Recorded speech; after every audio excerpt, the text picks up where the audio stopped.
ঘূর্ণিঝড় রিমালের খবর নিয়ে এবার বাগেরহাট থেকে যুক্ত হচ্ছেন আমাদের সহকর্মী মামুন আহমেদ।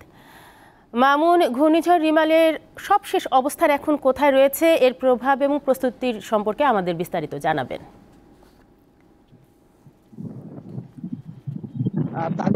সর্বপ্রথম আপনাকে জানিয়ে রাখি, ঘূর্ণিঝড় রিমালের আঘাতে বাগেরহাটের মংলার মামারঘাট এলাকায় যাত্রীবাহী একটি ট্রলার ডুবির ঘটনা ঘটেছে।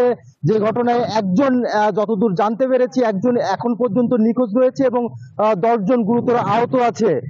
কোস্টগার্ড, ফায়ার সার্ভিস এবং স্থানীয় স্বেচ্ছাসেবকরা সেখানে উদ্ধার তৎপরতা চালিয়ে যাচ্ছে। পাশাপাশি ঘূর্ণিঝড় রেমালের প্রভাবে বাগেরহাটে সকাল থেকেই থেমে থেমে গুড়ি গুড়ি বৃষ্টিপাত এবং দমকা হাওয়া অব্যাহত রয়েছে এবং আমি এই মুহূর্তে রয়েছি বাগেরহাটের নদী তীরবর্তী দড়াটানা এলাকায়। এখানে কিন্তু দেখতে পাচ্ছেন সময়ের সাথে সাথে কিন্তু বাতাসের তীব্রতা বৃদ্ধি পেয়েছে এবং বৃদ্ধি পেয়েছে বৃষ্টিপাতের পরিমাণও। এই মুহূর্তে আকাশ মেঘাচ্ছন্ন রয়েছে এবং সময়ের সাথে সাথে আকাশে মেঘের পরিমাণ বৃদ্ধি পাচ্ছে। আতঙ্ক বাড়ছে কিন্তু বাগেরহাটের নদী তীরবর্তী বসবাস করা পরিবারগুলোর মাঝে।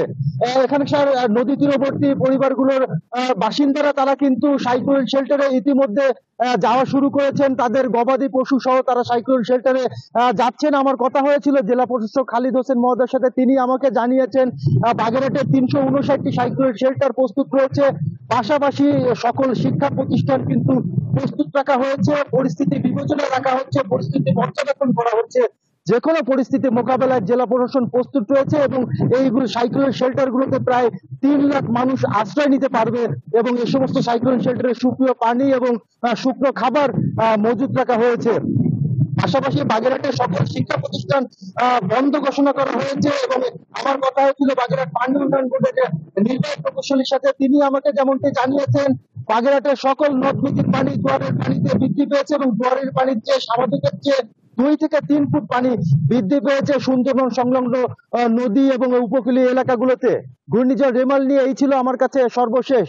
তানিয়া, বাগেরহাট থেকে যুক্ত ছিলেন মামুন আহমেদ।